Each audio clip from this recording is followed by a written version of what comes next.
तो गाइस आज हम बात करेंगे मैनेजर किम के चैप्टर नंबर 218 के बारे में। और पिछले चैप्टर में हमने देखा था शाशा जो किडनैप हो चुकी है, उसे आर्केना वाले अब अपने लिए इस्तेमाल करने की सोच रहे होते हैं, यानी कि उसकी मदद से यूएस प्रेसिडेंट को निपटाने की सोच रहे होते हैं। साथ ही में हमें ये भी पता चलता है शाशा पुराने यूएस प्रेसिडेंट की पोती है। लेकिन आज की वीडियो की शुरुआत में हम देखते हैं किंग को, जिससे शाशा कुछ काले कोट वाले लोगों के साथ मिलने के लिए आ रखी होती है। और ऑब्वियसली इस वक्त किंग सरकार की हिरासत में है, इसलिए इस तरीके से मिलना कोई आम बात नहीं। किंग अपनी पुरानी असिस्टेंट साशा को देख के कहता है, ये क्या? मुझे पूरा यकीन है उनके पास कोई वजह नहीं थी कि वो मुझे किसी से मिलने दें, लेकिन उसके बावजूद भी शाशा तुमने ये कैसे करा? और ऊपर से मिल भी हम जेल के बाहर रहे हैं। सच में तुमने तो मुझे काफी ज्यादा हैरान कर दिया। शाशा को अभी किंग के साथ पुराने दिन याद आ रहे होते हैं और कहती है, हमने इतने टाइम तक साथ में काम करा, लेकिन उसके बावजूद भी तुमने एक बार भी नहीं सोचा कि मैं कहाँ थी और क्या कर रही थी। तुम्हारे जाने के बाद मेरे साथ क्या क्या हुआ, तुमने इस बारे में मुझसे कभी कुछ नहीं पूछा, और अभी तुम्हें ये जानने की इच्छा हो रही है कि मैं यहाँ पे क्यों आई हूँ। शाशा को अभी अपनी पुरानी मेमोरी में एक चीज दिखाई देती है, जहाँ पे उसके फैमिली वाले उसको डांटते हुए बोल रहे होते हैं, तुम किसी काम की नहीं, तुम हमारे परिवार में एक धब्बा हो, इसीलिए तुम्हारी खुद की माँ ने तुम्हें छोड़ दिया। मैं तुम्हारी शक्ल भी नहीं देखना चाहती, मेरी नजरों से दूर हो जाओ, इसे मेरी नजरों के सामने से ले जाओ, आखिर इसकी जैसी कोई पैदा ही कैसे हो सकती है। ये सारी बातें याद करने के बाद शाशा किंग को कहती है, मुझसे अभी फालतू की चीजें मत पूछो और चुपचाप से वो खाओ जो मैं तुम्हारे लिए लेके आई हूँ। तुमसे यहाँ पे मिलने के लिए मुझे किसी ऐसे इंसान से मिलना पड़ा था जिसकी मैं शक्ल भी नहीं देखना चाहती, और मुझे उसके सामने लगातार भीख मांगनी पड़ी। और शाशा अपने मन में कहती है, कुछ ऐसी बात है जो मैं किसी को भी नहीं बता सकती, मेरा एक राज है, और वो है मेरा ओरिजिन, यानी कि जहाँ से मैं आई हूँ, और मेरा परिवार। यानी कि किंग से मिलने के लिए इसको अपने ही किसी परिवार वाले के सामने गिड़गिड़ाना पड़ा होगा। वैसे भी इसके दादाजी पुराने यूएस प्रेसिडेंट रह चुके हैं। इसके बाद हम प्रेजेंट मोमेंट में आते हैं, जहाँ पे आर्केना वालों ने इसको किडनैप कर लिया है, और अरोरा इसको कहता है, तुम्हें पता है, मुझे लगता है इंफॉर्मेशन की ताकत नए जमाने के वॉर के स्टाइल से काफी ज्यादा जरूरी है, लेकिन कुछ लोग ऐसे हैं जो ये बात नहीं मानते। लेकिन मेरी मानो तो ना सिर्फ ये बेवकूफी है, बल्कि उन लोगों के लिए बहुत बड़ा खतरा भी है जो इन्फॉर्मेशन को जरूरी नहीं मानते, क्योंकि सिर्फ इन्फॉर्मेशन के दम पे तुम पूरे के पूरे किसी देश का बेड़ा गर्क कर सकते हो। और मैं ये साबित करके रहूंगा, जो देश इन्फॉर्मेशन की वैल्यू नहीं करता वो किस तरीके से धीरे धीरे करके टूटने लगता है। और इस चीज को हासिल करने के लिए शाशा मुझे तुम्हारी जरूरत है। ये सुन के शाशा हैरान होती है और अरोरा कहता है, तो तुम्हारा इस बारे में क्या कहना है? क्या तुम्हारा अब मन हो रहा है मेरा साथ देने का? इसके बाद हम अगले दिन का सीन देखते हैं, जहाँ पे एक न्यूज रिपोर्टर टीएक्स बिल्डिंग के सामने खड़ी होती है, जो कि कोरिया के ग्योंगी-डो में होती है, और यहाँ पे लाइव आके टीवी में सबको बता रही होती है अगले 24 घंटे के अंदर पैसिफिक अटलांटिक समिट शुरू हो जाएगी। और जब तक ये समिट शुरू होती है तब तक जितने भी लीडर्स यहाँ पे आए हैं दूसरे दूसरे देशों से, उनके लिए वेलकम डिनर तैयार कर दिया गया है। और मीटिंग स्टार्ट होने तक जितने भी वो लीडर्स हैं सारे के सारे अपने हाई फाई रूम्स में रहेंगे, यानी कि कोरिया को छोड़ के 4 देशों के लीडर्स यहाँ पे पहुंच चुके हैं। जिनचॉल पार्क भी ये सब कुछ टीवी में देख रहा होता है और अपने साथ के बंदों को कहता है, सबके सब मेरी बात सुनो, टीएक्स बिल्डिंग के अंदर सारे के सारे लीडर्स आ चुके हैं। तुम सबके सब अपनी पोजीशंस ले लो, और जब तक मैं ऑर्डर्स नहीं देता तब तक कुछ मत करना। जैसा कि तुम सब जानते हो, पैसिफिक अटलांटिक समिट स्टार्ट होने वाली है, और इसका मतलब है यहाँ से अब कुछ भी हो सकता है, इसलिए सब सावधान रहना और जिंदा रहना। एरीज के सारे बंदों ने अपनी पोजीशंस ले ली होती हैं, और मैनेजर किम होते हैं कुरोदा हिकारू के साथ। लेकिन हिकारू मैनेजर किम को कहती है, ये सच में परेशानी है,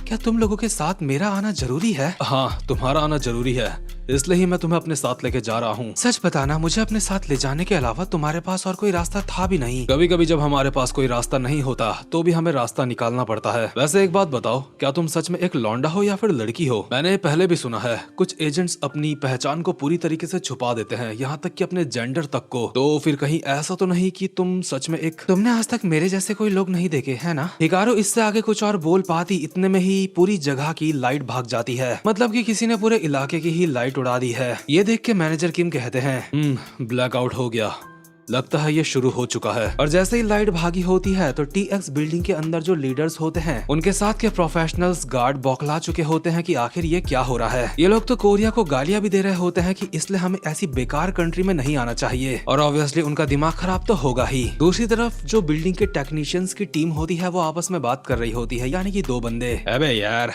आखिर अब ये क्या हो गया? सिर्फ बिजली ही नहीं भागी है, बल्कि जो इमरजेंसी पावर सिस्टम था वो भी पूरी तरीके से टूट चुका है। अगर किस्मत हमारे साथ भी रही, उसके बावजूद भी इसको ठीक करने में कम से कम 15 मिनट लग जाएंगे। लेकिन इसके लिए तो वो लोग हमें ही ब्लेम करेंगे ना? और नहीं तो क्या, लेकिन हम बोल देंगे ये बिल्डिंग का कसूर है, इसमें हमारा कोई हाथ नहीं। और इनकी टीम में अभी एक तीसरा बंदा भी होता है जो पीछे खड़ा होके हंस रहा होता है, और ये और कोई नहीं बल्कि होता है गेल। और आप ऐसा बिल्कुल मत सोचना कि लाइट कट करने के पीछे इसका हाथ है, क्योंकि इसको और बाकी के आर्केना वालों को अच्छी तरीके से पता है लाइट कट आर्केना वालों ने नहीं करी, और अगर लाइट कट इन्होंने नहीं करी तो जरूर ये एरीज ने करी होगी। और दूसरी तरफ बिल्डिंग के काफी ज्यादा दूर से जो रेनी होता है वो टीएस बिल्डिंग के ऊपर नजर रख रहा होता है, और ये चीज मैंने अभी नोटिस करी कि सिर्फ टीएक्स बिल्डिंग की ही लाइट गई है, अगल बगल के इलाके की लाइट आ रही है। मतलब सच में यहाँ पे ये कोरिया वालों के लिए शर्म की बात है, जिस बिल्डिंग के अंदर 5 देशों के लीडर हैं सिर्फ उसकी ही लाइट गई है। रेनी भी ये सब कुछ देख के कहता है आखिर अब हम क्या करें, एरिस में सच में दिमाग तो है। इसके बाद हम थोड़े से टाइम पहले का सीन देखते हैं जहाँ पे जिनचॉल पार्क अपने बंदों को बोल रहा था, ये पैसिफिक अटलांटिक समिट हमारे लिए एक मौका है। ये जो चोमू यहाँ पे खड़ा है, आर्केना वालों को नहीं पता कि ये जिंदा है, क्योंकि जो धमाका हुआ था हमने उसमें ऐसे दिखाया था जैसे ये मर चुका है। इसलिए आर्केना वाले सोचेंगे कि हमें उनका प्लान नहीं पता पैसिफिक अटलांटिक समिट के बारे में। ऊपर से आर्केना वालों का कोई फिक्स एक अड्डा नहीं है छुपने का, इसलिए हमें ऐसे मौके बहुत कम मिलेंगे जब हम एक साथ उन सबको पकड़ सकें। इसके बाद मैनेजर किम कहते हैं, और अभी हम इस मौके का फायदा उठाएंगे उनके ऊपर जवाबी हमला करके। हम पूरी की पूरी बिल्डिंग की लाइट काट देंगे, और प्रोटोकॉल्स के हिसाब से जब लाइट भाग जाती है तो लीडर्स को बिल्डिंग को छोड़ के जाना होता है, लेकिन हम उन्हें रुकने के लिए रिक्वेस्ट करेंगे, क्योंकि सिर्फ 15 मिनट बाद ही लाइट ठीक होने वाली होगी। लेकिन अगर बात सिर्फ इतनी सी होती तो ये सिर्फ एक सिंपल सा हादसा होता, लेकिन जैसे ही वहाँ पे लाइट जाएगी तो सारे के सारे दरवाजे बंद कर दिए जाएंगे, कोई भी अंदर नहीं आ पाएगा, कोई भी बाहर नहीं जा पाएगा, सिक्योरिटी को पूरी तरीके से बढ़ा दिया जाएगा, और इसी चीज का फायदा उठा के हम उन लोगों को बिल्डिंग के अंदर ट्रैप कर लेंगे जो हमारे टारगेट हैं। जितने भी देशों के लीडर्स आए हैं कुछ समय के लिए हम उनको उनके ही सिक्योरिटी स्टाफ के साथ छोड़ देंगे, और इस समय में हम ढूंढेंगे उन लोगों को जिन्हें हमने ट्रैप करा है, और उन्हें ढूंढ के खत्म कर देंगे।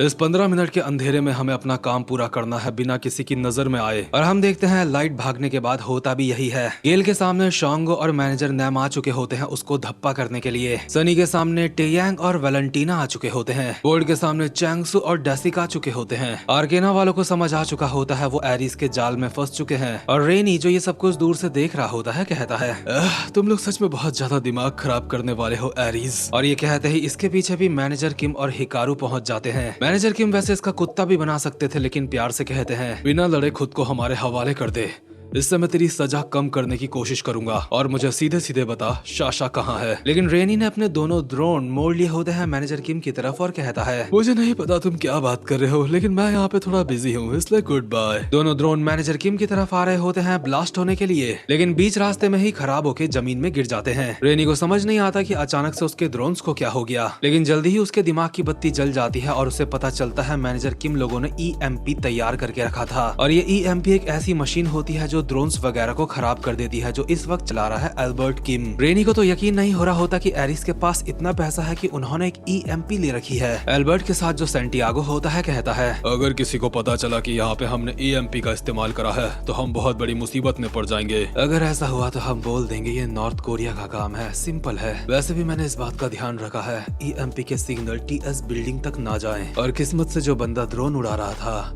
वो TX बिल्डिंग से काफी ज्यादा दूर है। लगता है EMP पे पैसा लगाना काफी ज्यादा फायदे का सौदा था। बिल्डिंग में जो लाइट गई है इससे भी सबको ऐसा लगेगा जैसे ये उनका इक्विपमेंट फेलियर है, ना कि कोई EMP इस्तेमाल हुई है। दूसरी तरफ जिनचॉल के रेडियो ने भी काम करना बंद कर दिया होता है, जिससे उसे पता चल चुका है कि EMP को इस्तेमाल कर दिया गया है, और अब वक्त आ चुका है जब उसको आगे बढ़ना है अपना मिशन पूरा करने के लिए। जिनचॉल पार्क कहता है लगता है वक्त आ चुका है, अब वक्त है काउंटर अटैक करने का, जो हमें अच्छे से करना है। आर्केना सच में हाथ से काफी ज्यादा निकलती जा रही है, लेकिन उन लोगों का जो मन आए मैं उनको वो करने नहीं दे सकता। 15 मिनट बाद जब लाइट आएगी उससे पहले पहले मुझे सब कुछ खत्म करना होगा। दूसरी तरफ आर्केना के लीडर को भी ये सब कुछ पता चल चुका होता है और कहता है जितना मैंने सोचा था एरिस उससे ज्यादा गुस्से में आगे बढ़ रही है। उन्होंने पूरी लाइट काट दी। आखिर उन्हें हमारे प्लान के बारे में कैसे पता चला, लेकिन मुझे पता था इन दुश्मनों से उलझना आसान नहीं होने वाला। लेकिन सबसे अच्छी बात तो ये है कि मेरे साथ तुम हो शाशा, चलो चलते हैं। शाशा इसके साथ जा तो रही होती है, लेकिन ना जाने क्यों अपने होंठ दबा रही है, इसलिए ये समझना मुश्किल है कि इसने एरिस को धोखा दिया है या फिर नहीं। और दूसरी तरफ जिनचॉल पार्क कहता है आर्केना वालों के पास इस वक्त शाशा है, मैं उन लोगों को तुम्हारे ऊपर छोड़ता हूँ। अब सब कुछ तुम पे निर्भर करता है मैनेजर किम के दोस्त, और अब तुम मेरे भी दोस्त हो यंग वैंग पार्क। और यंग वैंग पार्क से यहाँ पे मतलब है कोड नंबर 66 यानी कि द लेजेंड। कोड नंबर 66 अभी वहीं पे होता है जहाँ पे साशा आर्केना के लीडर के साथ है और कहीं जा रही है, और इसी को काम मिला है आर्केना के लीडर को रोकने का। मतलब सच में चीजें काफी ज्यादा मजेदार होने वाली है। जो 15 मिनट के अंधेरे में पंगे हमें देखने को मिलेंगे सच में मस्त होंगे। लेकिन ये चैप्टर यहीं पे खत्म होता है। उम्मीद करता हूँ कि आपको आज की वीडियो भी अच्छी लगी हो, और जो कोई चैनल पे पहली बार आया है चैनल को सब्सक्राइब और वीडियो को लाइक जरूर से कर देना। अब मैं मिलूंगा आपसे अपनी नेक्स्ट वीडियो में, तब तक के लिए गुड बाय।